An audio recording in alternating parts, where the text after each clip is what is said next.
The palace has gone silent. That's how it always begins, before the storm breaks. But this time, the silence feels different. Heavy, haunted, almost like grief.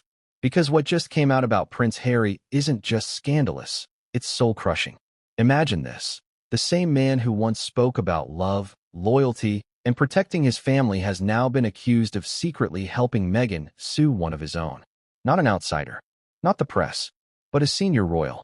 Someone inside those gilded walls. And worse, he lied about it. Before we continue, please hit the like button, subscribe to the channel, and turn on the notification bell for updates. It's the kind of betrayal that sends shockwaves through centuries of royal tradition. The kind that makes even the most stoic courtier whisper, "What has he done?" But let's start at the beginning. Because what led to this moment didn't happen overnight. It's a story of secrecy, manipulation, and the breaking of a brotherhood that once stood unshakable. And tonight, the truth, finally, refuses to stay buried. They say history repeats itself. But in this case, it's not history repeating. It's history bleeding.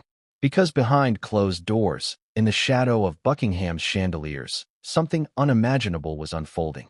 While the world thought the royal family was healing, Harry was apparently doing the opposite. He wasn't rebuilding bridges. He was burning them. And he did it with a smile on his face. So here's the question. Why?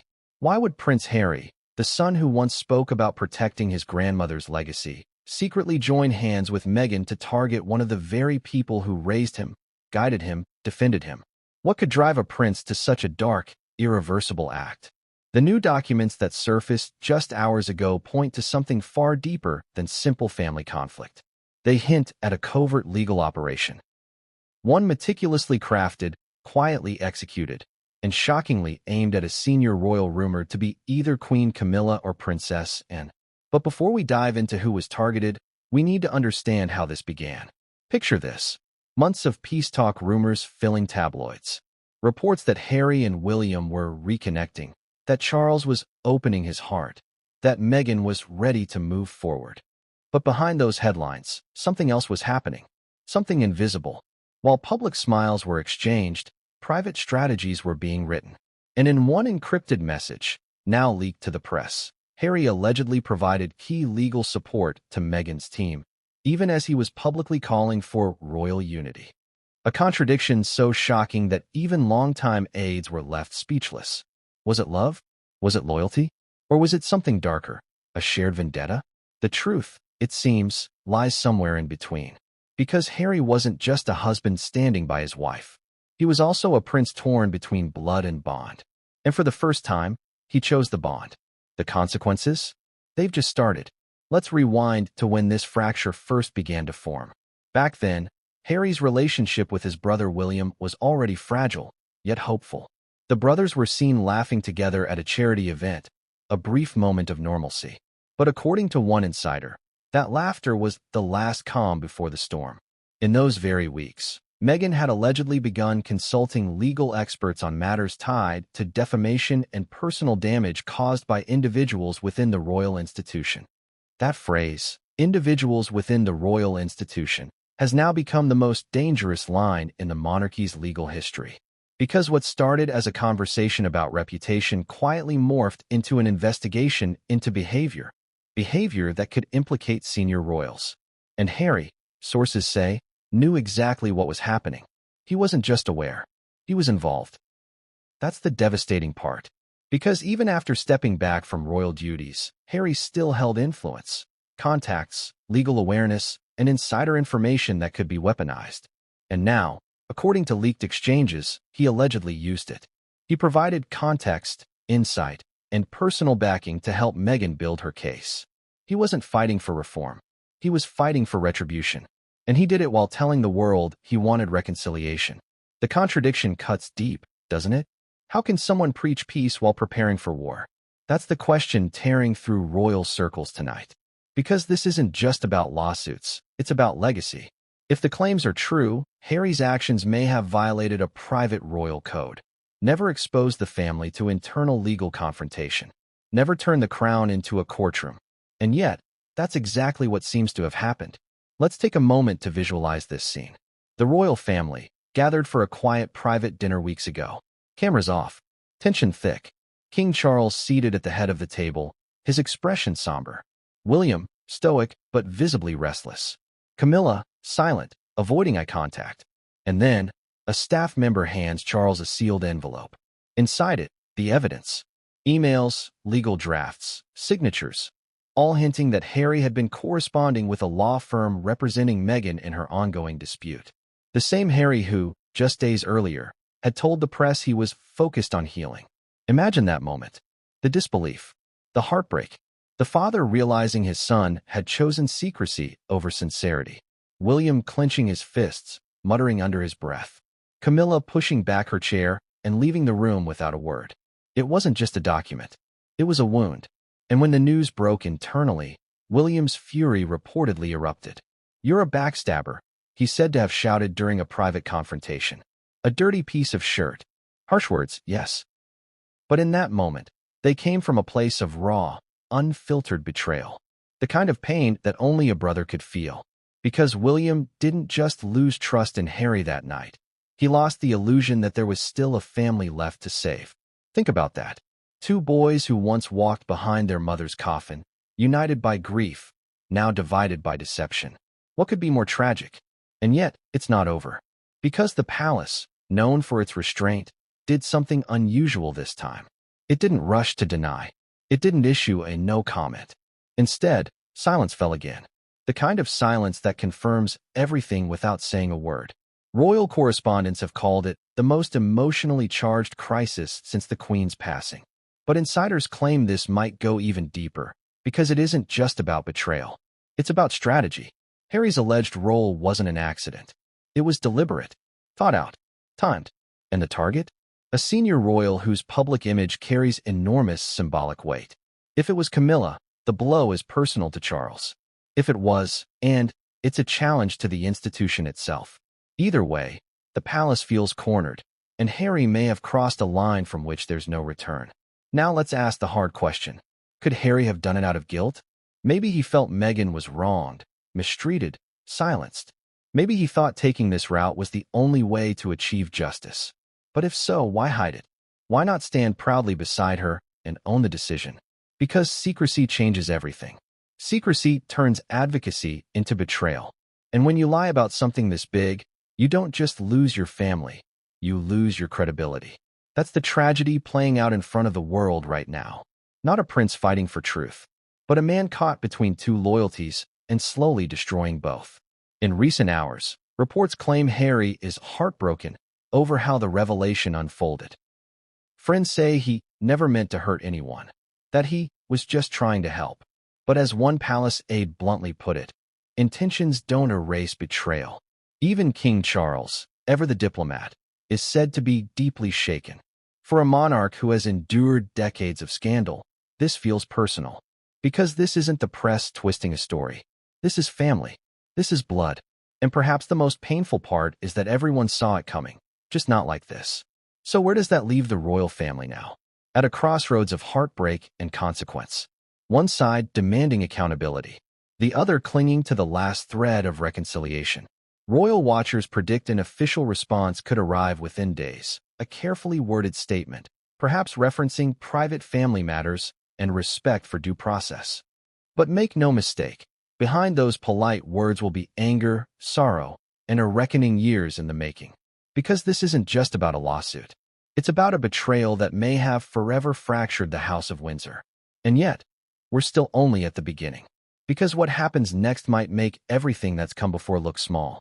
The target of the lawsuit, whoever she is, hasn't spoken yet. But whispers suggest she's ready to fight back.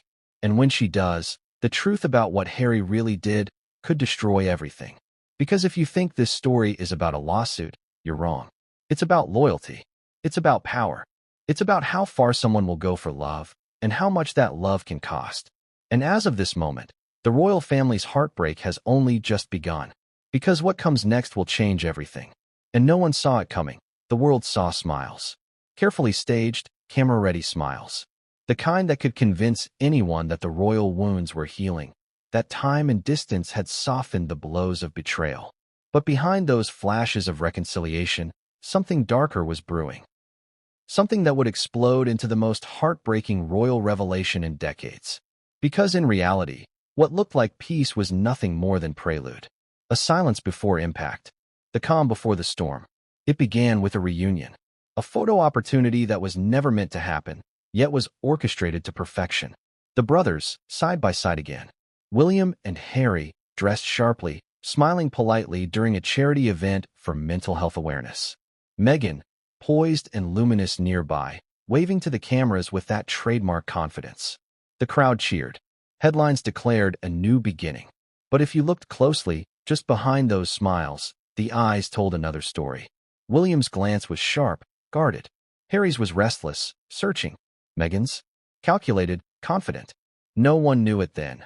But that event, those handshakes, those forced laughs, would become the photograph historians point to years later as the final illusion of peace before everything crumbled. Because that night, as the cameras switched off and the limousines rolled away, the first message was sent. It wasn't a text. It wasn't an email. It was encrypted, an app known for its secrecy, for its disappearing messages. The kind used by political operatives and billionaires, not by royals. But Meghan knew how to move in those worlds. She knew the language of strategy, of legal counsel, of coded trust. And Harry? He followed. They sat in their Montecito home that night, the California sunset melting behind the glass. Meghan leaned over her phone, typing. Harry hesitated, pacing. The glow from the fireplace cast long shadows on the walls. Are you sure this is right? He asked. Meghan looked up, calm and unwavering. It's not about right. It's about truth. But truth, as we're learning now, is subjective. And sometimes, it's just another word for revenge. The weeks that followed were deceptively quiet. Royal sources said the Sussexes were focusing on private family matters and personal projects. The press assumed it was code for rebuilding trust. But according to the newly surfaced evidence, this was when the secret legal groundwork began. Late-night calls, confidential briefings, carefully worded exchanges that blurred the line between personal protection and professional attack. It said that Meghan reached out to a small circle of legal advisors she had previously worked with, trusted figures from her past who understood both Hollywood strategy and courtroom precision.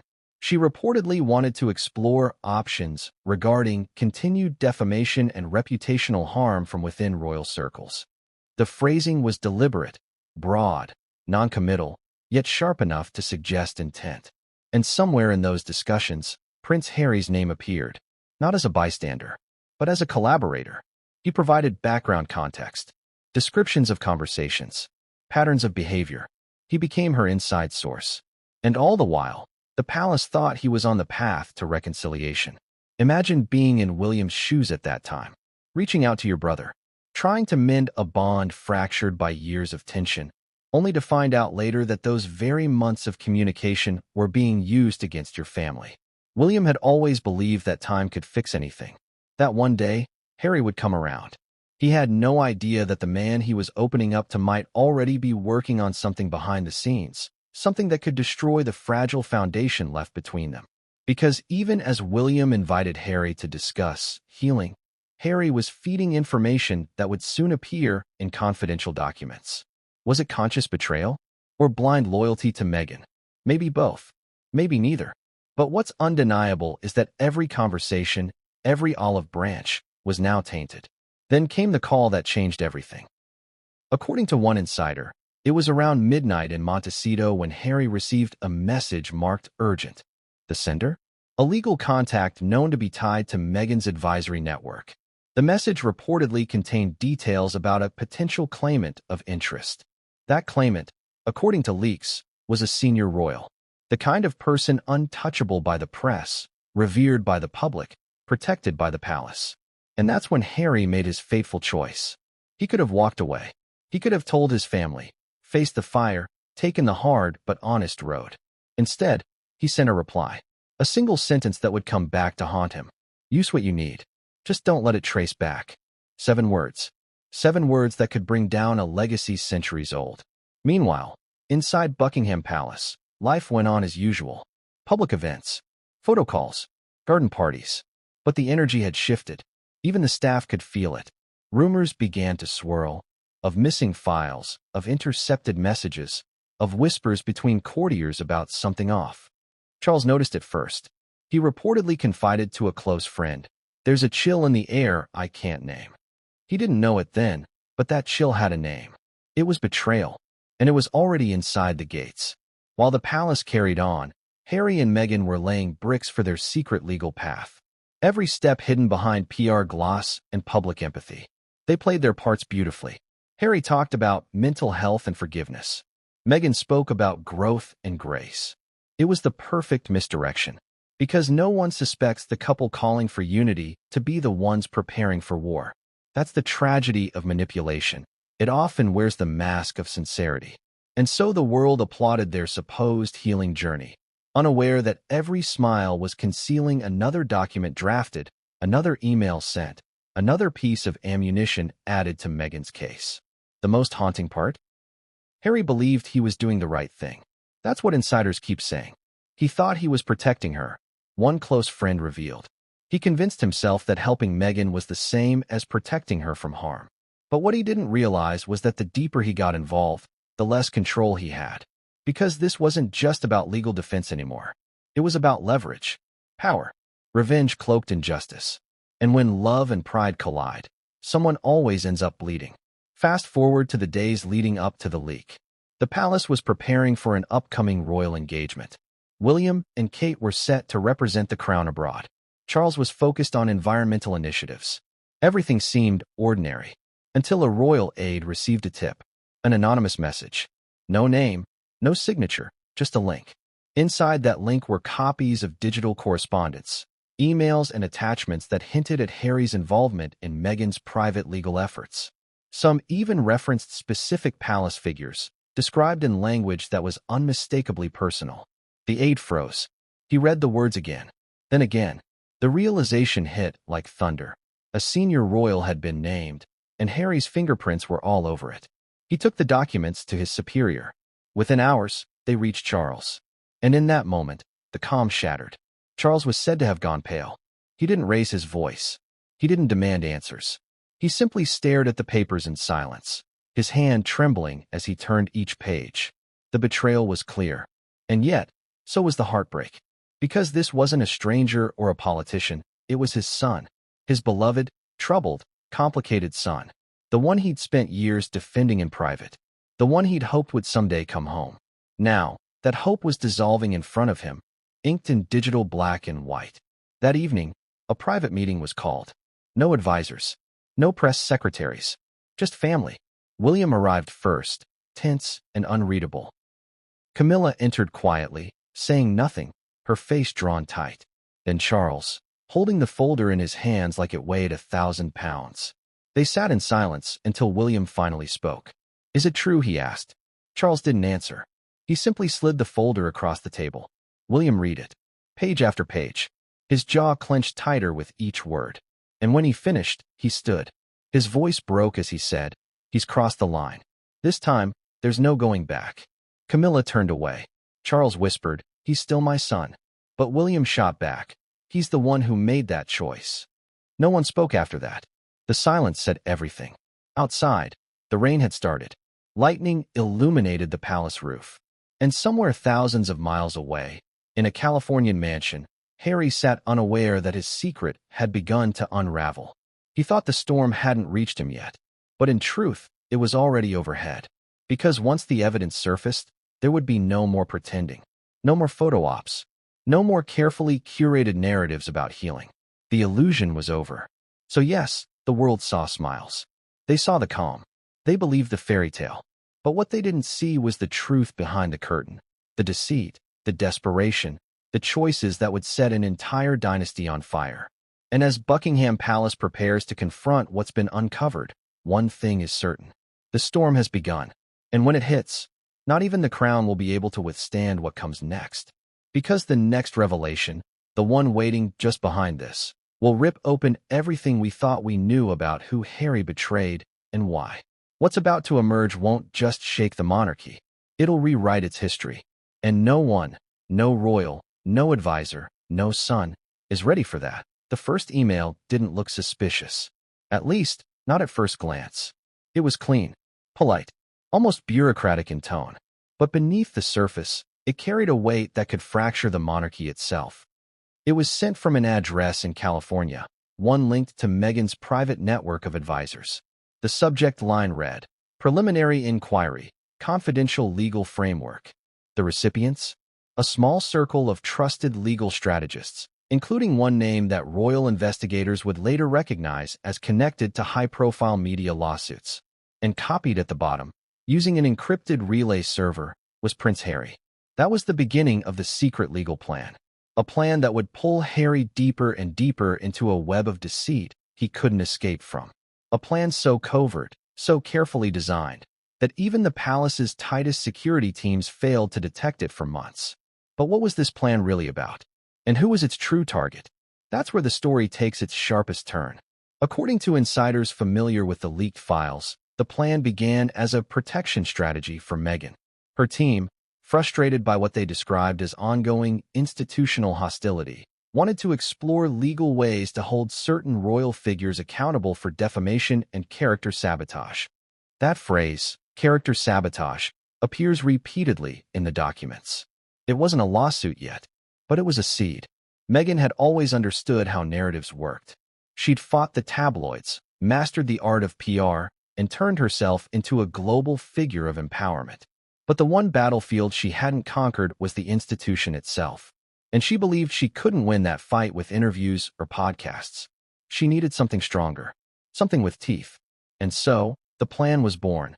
Build a case so airtight, so meticulously supported by evidence, that even the royal family couldn't ignore it.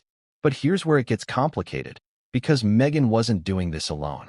Harry's role, at first, was subtle. He was the bridge, the insider, the emotional anchor who provided context that no one else could. Emails show him supplying descriptions of internal royal procedures, family interactions, and even private exchanges that could establish patterns of exclusion and bias. That's the phrase investigators believe came directly from Harry's hand. He was feeding the narrative, unknowingly, or perhaps knowingly, arming Meghan's team with the kind of ammunition that only someone born inside the palace could offer. At first, it seemed harmless. Just sharing truth. Just helping Meghan protect herself. But intent doesn't erase consequence. Because each message became a thread.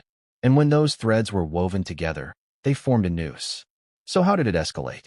It happened when Meghan's legal team realized the scope of what they could build. They started compiling statements, comparing past interviews, and matching timelines. Names began appearing in confidential drafts. Names of royal aides, courtiers, and then, shockingly, one senior royal. The target's identity remains unconfirmed, but whispers have narrowed it down to two possibilities: Queen Camilla or Princess Anne. Both formidable women, both deeply loyal to the crown, and both, apparently, on the receiving end of Meghan's alleged grievances. Insiders say that Meghan felt betrayed by comments made privately that later surfaced in press narratives. She suspected someone high up had leaked or distorted her personal details. And she wanted answers, officially, legally, and publicly. That's when the tone of Harry's messages shifted. Early drafts show Harry offering moral support, expressing concern for Meghan's treatment and isolation. But later ones become strategic, tactical. He began asking questions like, would this be admissible? And how would this affect public perception? That's not the language of a worried husband.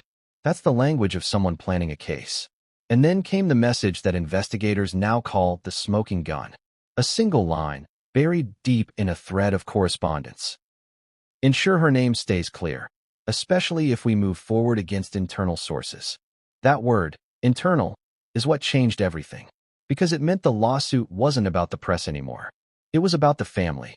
Behind palace gates, life continued with the illusion of normalcy. Royal duties, garden parties, smiles for the cameras.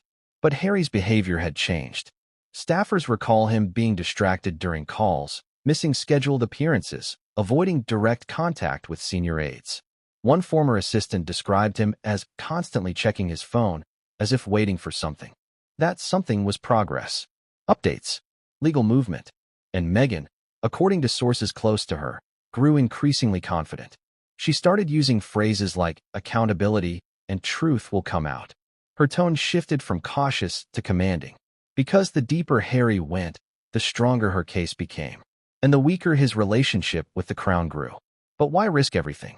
Why would a prince knowingly assist in something that could destroy his own family's public image? Maybe it was guilt. Maybe it was love. Maybe it was the illusion that justice could heal the pain that distance couldn't. Remember, Harry has always seen himself as the protector, the one who stood up when others stayed silent. In his mind, he wasn't betraying his family. He was saving his wife. But in the eyes of the crown, it was treason. Because the royal code isn't written in law books, it's written in silence. And Harry had just broken it in the loudest way possible. Around this time, Meghan's team began drafting formal documents, testimonials, records, timelines, all carefully constructed without her signature yet attached. But the paper trail was growing, and Harry's digital fingerprints were everywhere. One document even included a section titled Verified Insider Context, H. It's that single letter, H, that confirmed his participation. It stood for Harry. Investigators now believe this section contained details only someone in his position could know. Internal memos, verbal exchanges, even the phrasing of private family discussions. And while Meghan's name wasn't officially tied to the case yet, insiders claim it was only a matter of timing. They were waiting, building, preparing. The plan wasn't just to file, it was to shock. The irony of all this is brutal. Because while Harry was secretly helping craft this legal weapon, he was publicly preaching about forgiveness. In one podcast appearance, he said, "Time heals all wounds if you approach it with honesty." In another, he added, "We just want peace and mutual respect." But now, those words feel hollow, almost mocking. Because while the world believed those interviews were olive branches, behind the scenes, they were camouflage, and the timing was deliberate. The interviews built an image of vulnerability and goodwill, an image that would make any eventual legal move look justified, even noble. It's public relations meets psychological warfare, a chess game where every move is designed to corner the opponent before they even realize they're playing. The palace didn't realize what was happening until it was too late. Not until whispers began surfacing from legal circles in London about an upcoming case involving royal interests. A coded phrase that sent chills through senior aides. One aide reportedly said, "We all froze. We knew this had to be connected to them." That's when the palace's private investigation began. Quietly, discreetly, digital forensics, network tracing, calls to advisors. And soon, patterns began to emerge. Encrypted data transfers from Montecito to British law firms, timed just after major royal events.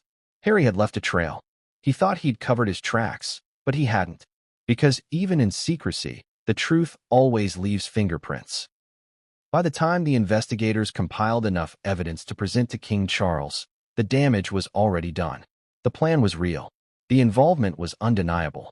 And the senior royal, though unnamed in public reports, was aware. Insiders claim it was Princess and who confronted the issue first. Known for her bluntness and backbone, she allegedly told Charles, "This is not just family drama. This is sabotage." Those words echoed through the halls of Buckingham like thunder. Because, and doesn't exaggerate, she doesn't play politics. If she used the word sabotage, it meant she believed Harry and Meghan had crossed the line from grievance into warfare. And from that moment on, the monarchy shifted into crisis mode. But here's the cruel twist. Even as the royal family scrambled to contain the fallout, Harry and Meghan remained calm, publicly serene, privately calculating. To them, it wasn't betrayal. It was strategy. And as one insider put it, they thought they were untouchable. But no one is untouchable, not when the crown itself feels cornered. Because once the investigation reached William, everything changed. He wasn't going to sit quietly while his brother dismantled the family's integrity piece by piece.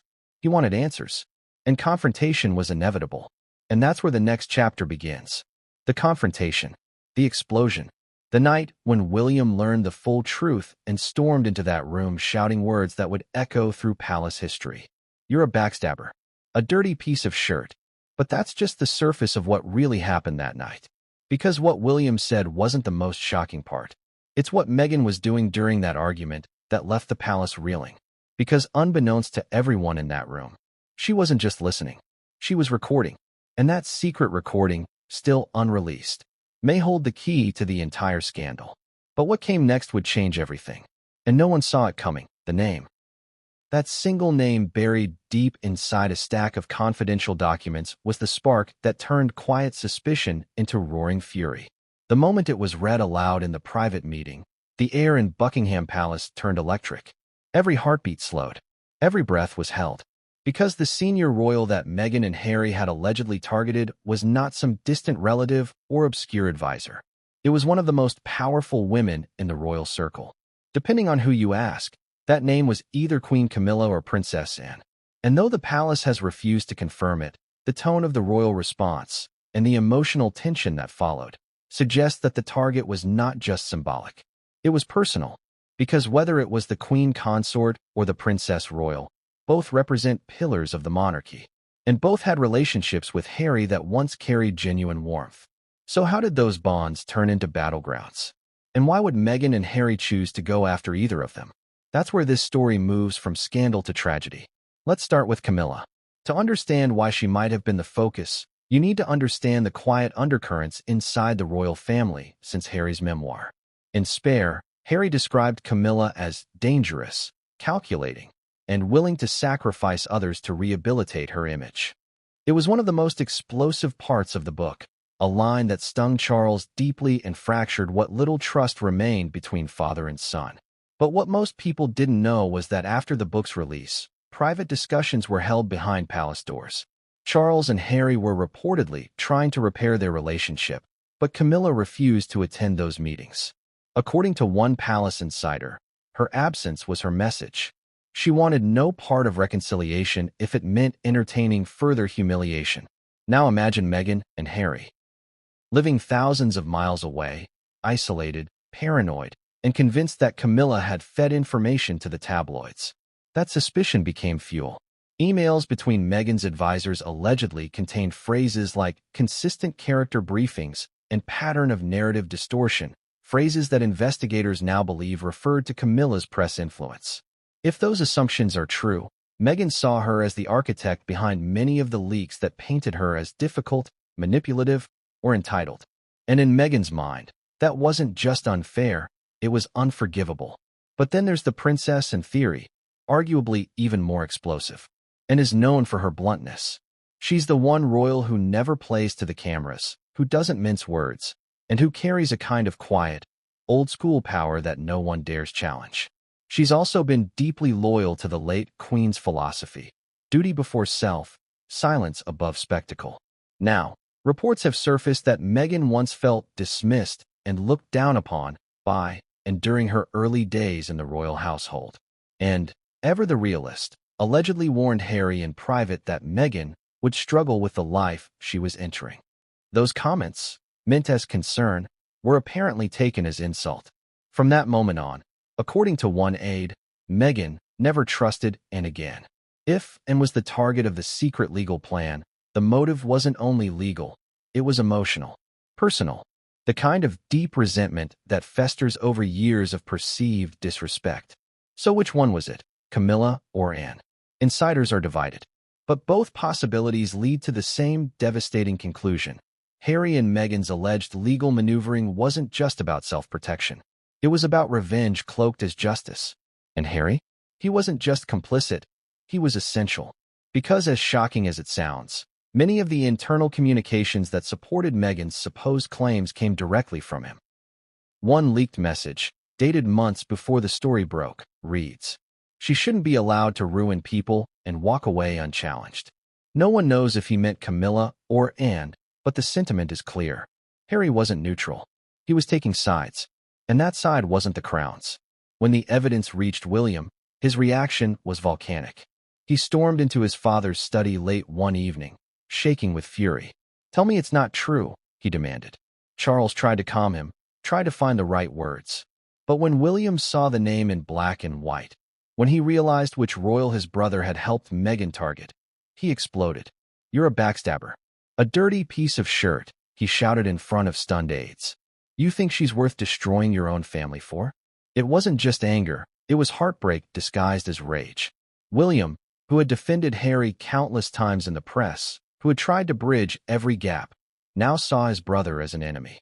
And for Harry, that confrontation marked the beginning of exile, not from the palace, but from his own bloodline. Let's pause and think about what that means. Two sons of Diana, united by tragedy, divided by love. Diana always feared the world would pit them against each other, that one would carry the burden of duty while the other carried the burden of defiance. And now, that prophecy had come true. Harry's love for Meghan, once seen as romantic rebellion, had evolved into something else entirely, something that now looked like weaponized loyalty. And the woman at the center of it all, whether Camilla or Anne, stood silent as the storm gathered around her name.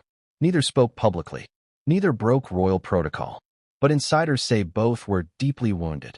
Camilla, because she saw it as an assault on her integrity, and because she saw it as proof that Harry no longer understood what family meant. So let's imagine, for a moment, what it must have been like inside those palace walls in the days that followed. The corridors heavy with tension, staff whispering behind closed doors, advisors fielding frantic calls from the press, trying to hold back a story that refused to stay hidden. King Charles, pale and visibly older, holding emergency meetings with his communications team. Camilla, refusing to attend public engagements. And, seen leaving Windsor abruptly one morning, her jaw clenched in quiet fury. It wasn't just a scandal anymore. It was a crisis of trust. Because if Harry could turn on them, the women who had once guided him, loved him, and tried to protect him, what else was he capable of? The monarchy had survived wars, divorces, even abdications. But betrayal from within? That's a different kind of wound. It doesn't bleed in public. It festers in silence. Meanwhile, across the ocean, Meghan and Harry maintained their composure. They appeared in public smiling, hand in hand, giving speeches about compassion and accountability. But those who were there described something strange about Harry. Detached, distracted, nervous, almost as if he knew the truth was closing in. Because by then, palace investigators had traced several encrypted exchanges directly to his devices. The evidence was undeniable, and word had reached the target. If it was Camilla, she was said to be heartbroken but resolute. If it was Anne, she was said to have gone quiet, dangerously quiet. Because in silence isn't surrender. It's strategy. And that's when whispers began that she was preparing a response. Not through interviews, not through PR, through the law. One source close to the Royal Legal Office reportedly said, if they wanted to fight, they picked the wrong royal. That single line sent shockwaves through the British media. Because if Anne or Camilla truly intended to countersue, or even publicly rebut the accusations, it would mark a historic break from royal tradition. The House of Windsor has always survived by one rule: never complain, never explain. But this was different. This was personal. And for once, silence might not be enough. Insiders claimed Charles begged for restraint, saying, let's not make this worse. But Anne's reply, according to one aide, was chilling in its simplicity. It's already worse.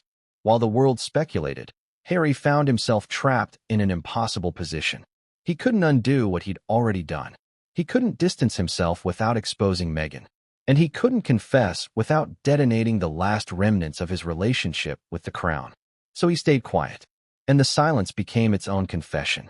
Because in royal life, what you don't deny speaks louder than what you admit. And yet, even as the scandal brewed, Meghan reportedly felt vindicated.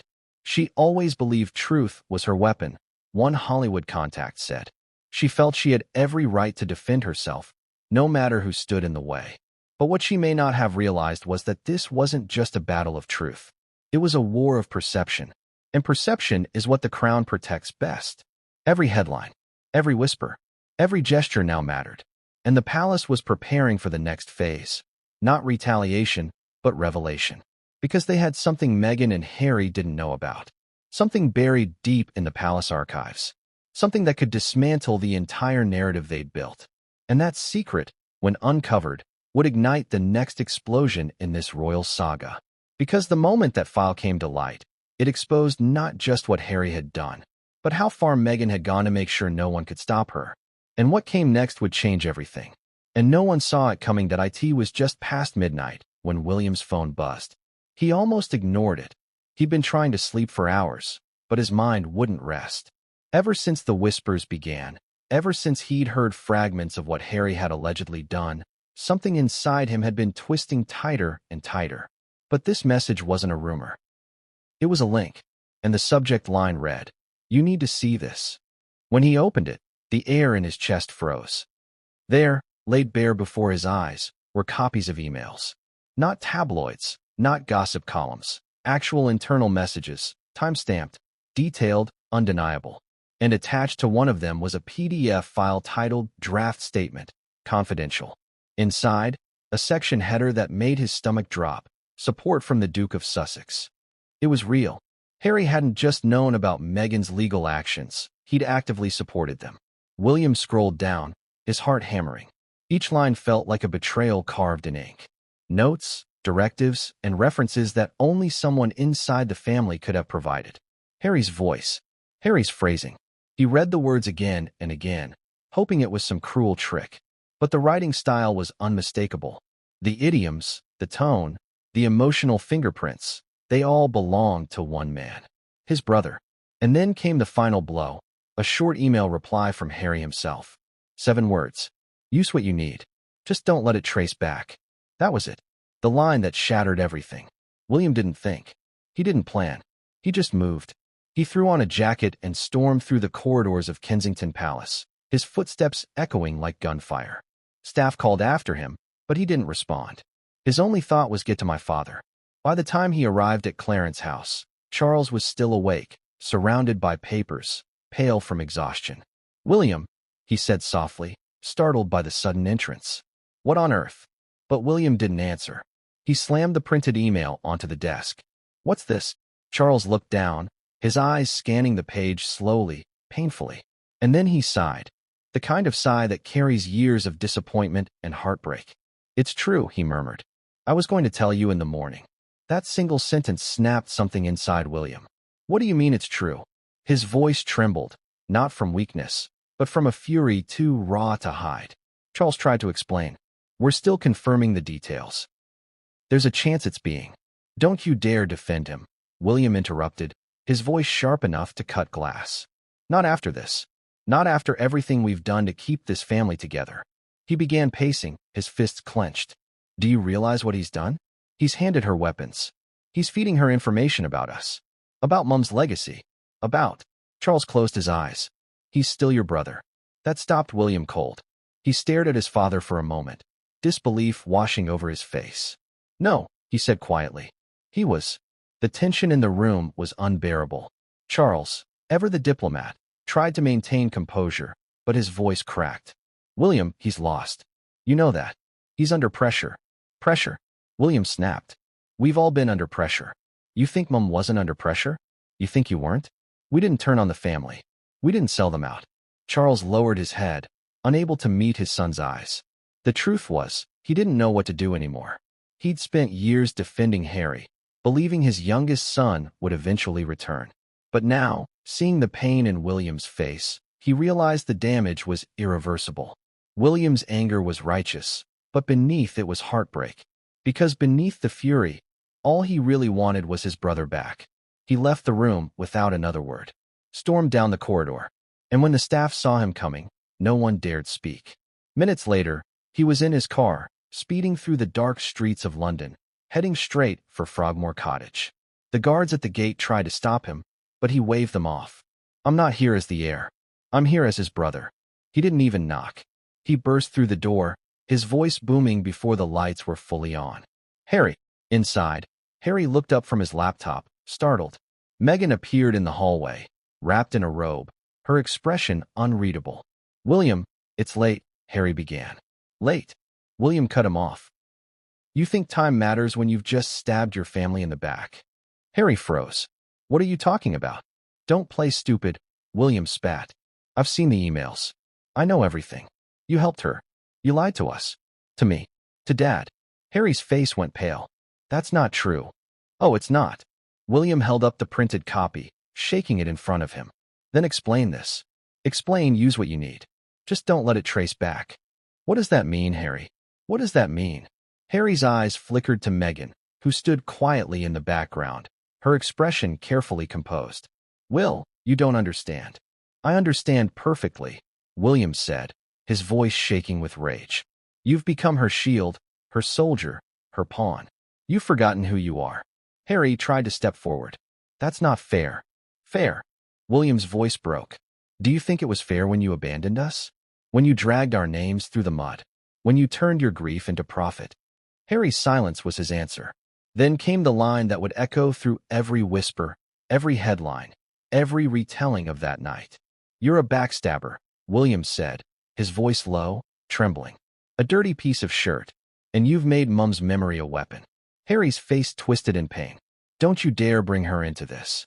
I have to, William said, because she would have been ashamed. The room went silent. Even Meghan looked down. Harry's breathing grew heavy. He looked his brother in the eyes, searching for some trace of understanding. But there was none left. I did what I had to do, he said quietly. She was being attacked. I was protecting her. William's reply was a dagger. No, Harry. You were protecting yourself. At that moment, Meghan's phone buzzed. The sound broke the tension like a crack of thunder. William's eyes darted toward her. What is that? He demanded. Meghan hesitated. It's nothing. But it wasn't nothing. Because unknown to everyone in that room, unknown even to Harry, her phone had been recording the entire exchange. That was her insurance policy, her final safeguard, and it would later become one of the most controversial pieces of evidence in the entire scandal. But for now, no one knew. All they saw was William storming out the door, shaking with anger, while Harry stood frozen, guilt and confusion written all over his face. Meghan followed him quietly into the next room, her voice calm, almost rehearsed. Let him go. He's not ready to understand yet. But Harry's expression said it all. He didn't believe her. Not this time. When William returned to Clarence's house, he was a different man. His eyes were cold, his words measured. He told his father everything. The confrontation, the denial, the pain. Charles listened in silence, tears forming behind his glasses. What do we do now? William asked finally. Charles didn't answer right away. He looked out the window, his reflection merging with the dark London skyline. We wait, he said. The truth always finds its way out. And he was right, because within days, something unexpected happened. A palace security aide discovered that a recording of the confrontation had been sent, anonymously, to a confidential inbox used by royal lawyers. The audio was short, but unmistakable. William's voice. Harry's. The argument. The accusation. Every word preserved forever. And for the royal family, that recording wasn't just proof of betrayal. It was proof of intent. From that point on, the dynamic inside the royal household shifted completely. William stopped speaking Harry's name in public. Charles avoided any mention of reconciliation. And behind closed doors, advisors began preparing for the inevitable: damage control, public fallout, and contingency plans for what they now called Scenario Windsor. Because this wasn't just about family anymore. It was about national image, about trust, about the crown itself. The future king had declared his brother an enemy of the institution, and that meant war. Quiet, calculated, but merciless. The next morning, William gave his first public appearance after the confrontation. To the cameras, he was poised, controlled, every gesture practiced. But those who looked closely saw the exhaustion in his eyes. When a journalist asked about Harry, he smiled faintly and said, "Family matters are best handled privately." It was a diplomatic answer. But behind it, an entire empire was trembling. Because everyone knew what privately meant in royal language. Behind the scenes, the gloves were off. And the next move wouldn't come from William or Charles. It would come from the one person no one expected. The Queen's old advisor, the man who had served under her for decades and knew where every secret, every letter, every truth was buried. He'd been watching, waiting, gathering information. And now, he was ready to expose what Meghan and Harry had really done. But what he uncovered next would shock even the king himself. Because it wasn't just betrayal anymore. It was conspiracy. And what came next would change everything. And no one saw it coming. It always starts the same way. A quiet hum in the background, the click of a phone screen, and then a voice. Calm, steady, calculated. The kind of voice that knows it's capturing something that will one day matter. That's how the secret recordings began. What no one in that royal confrontation knew, not William, not even Harry, was that Meghan had been recording the entire argument that night. Every shout, every accusation, every tremble in Harry's voice. The device lay innocently on a table beside a half-finished cup of tea, its microphone open, soaking up the destruction of a dynasty in real time. And when the truth about those recordings surfaced, it didn't just deepen the scandal. It detonated it. Because what those files contained wasn't just a fight between brothers. It was evidence. Emotional, raw, and impossible to spin. Let's go back to that night. After William stormed out, slamming the door behind him, the tension in Frogmore Cottage hung like a fog. Harry stood still, his breathing ragged, his eyes glassy. Meghan, meanwhile, was composed, eerily so. "Are you okay?" she asked softly. Harry didn't answer. He stared at the door, still processing the explosion that had just happened. "He hates me," he whispered. Meghan's tone sharpened. "He doesn't hate you, Harry. He hates the truth." Those words were deliberate. They were also being recorded. Hours later, after Harry had gone upstairs, Meghan retrieved her phone. She replayed the confrontation quietly, one earbud in, analyzing every syllable like a lawyer reviewing testimony. William's rage, Harry's defense, the mention of emails, evidence, and betrayal, it was all there. To Meghan, this wasn't chaos. It was leverage. Because in a world ruled by perception, a recording could be more powerful than any statement. It could protect her if things went wrong. It could shape public opinion. And if used strategically, it could destroy anyone who tried to silence her. So she saved it, labeled it under an innocuous folder name, backed it up, and then she made another decision, to record everything. From that point forward, sources claim Meghan began routinely documenting key conversations, phone calls, video meetings, private discussions between Harry and members of the royal family. Some were casual, some were explosive. All of them, she said later, were for protection. But protection from whom? Because if the goal was safety, why record her own husband's family without their knowledge? Why save clips of arguments that could only deepen divides? According to one insider close to her circle, Meghan believed truth had to be captured, or it would be rewritten. To her, every interaction with the monarchy was a potential trap, and every recording was an insurance policy. Weeks passed, and the files grew. Hundreds of snippets. Hours of conversations. Harry didn't know the full extent. He thought a few recordings were being made to set the record straight if the press twisted things again. But this was far beyond that. In one recording, she caught a private phone call between Harry and a senior aide, a call in which Harry vented about his frustration with William and Charles. "I'm tired of pretending we're fine," he said. "They act like I'm the problem, but they never take responsibility." Those words, isolated and removed from context, painted a devastating image. Because in the court of public opinion, tone often speaks louder than truth. And Meghan understood tone better than anyone. Fast forward to the moment those recordings leaked, or at least the first of them. The palace never confirmed who sent them. Some say it was a whistleblower from within Meghan's circle. Others believe it was deliberate, a controlled release designed to test public reaction.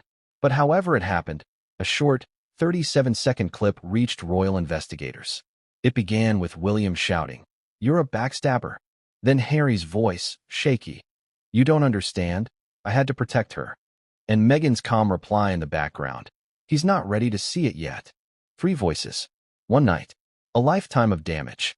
The clip ended there, abruptly, almost theatrically. And that was enough. Because in 37 seconds, the illusion of reconciliation was obliterated. When King Charles was played the audio, he reportedly didn't speak for several minutes. He simply sat there, staring at the table, his hands trembling. Finally, he said one word. "Recorded." The aide nodded.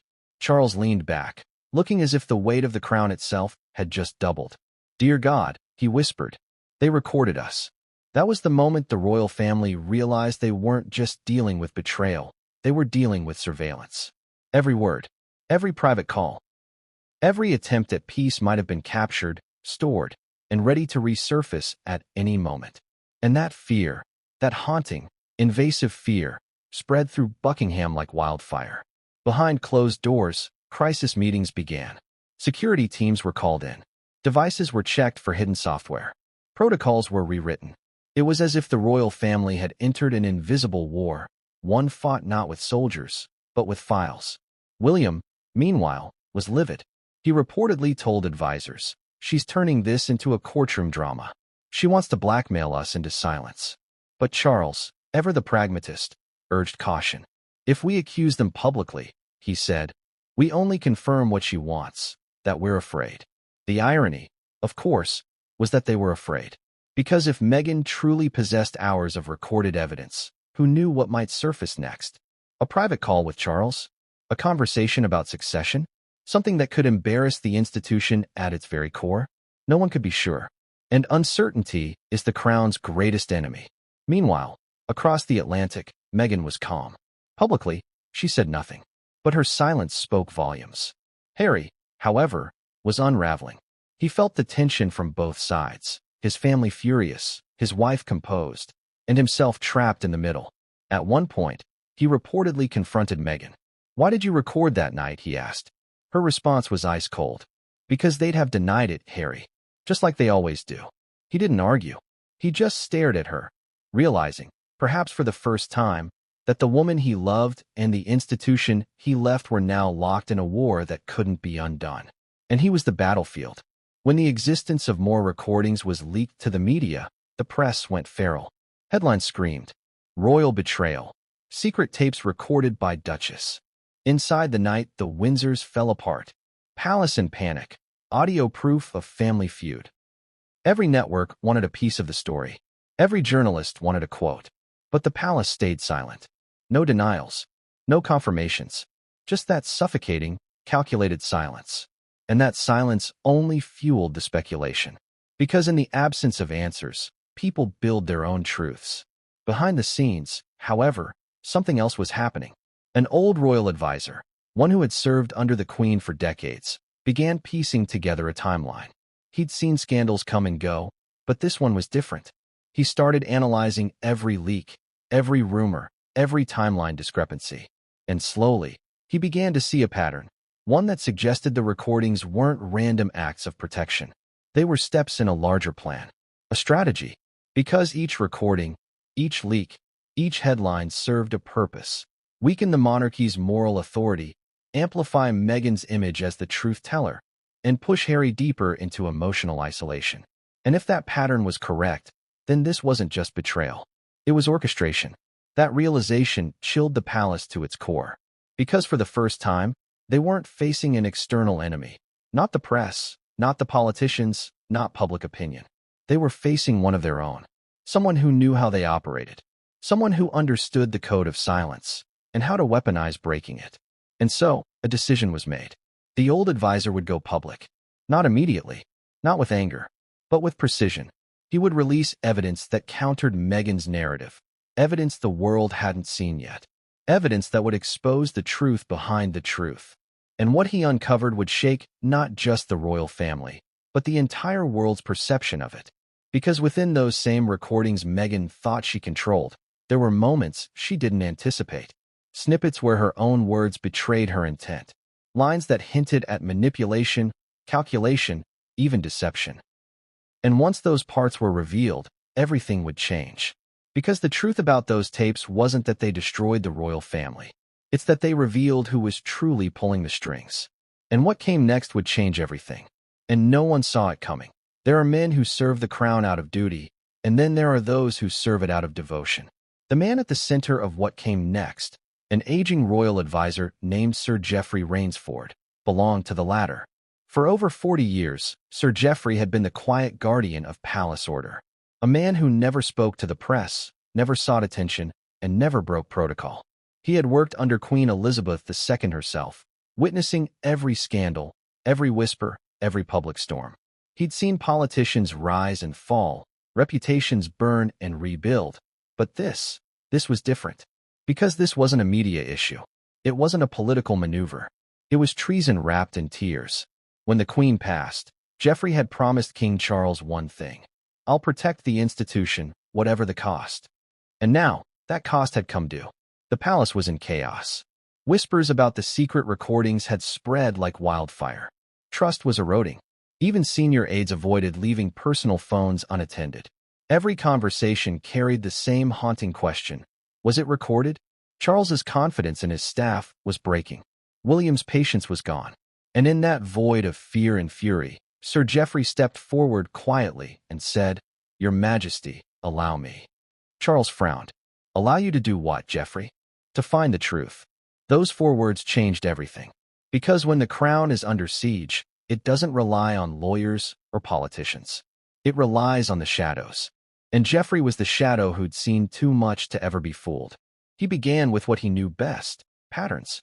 He ordered discreet audits of all communication logs, emails, call timestamps, encrypted server pings.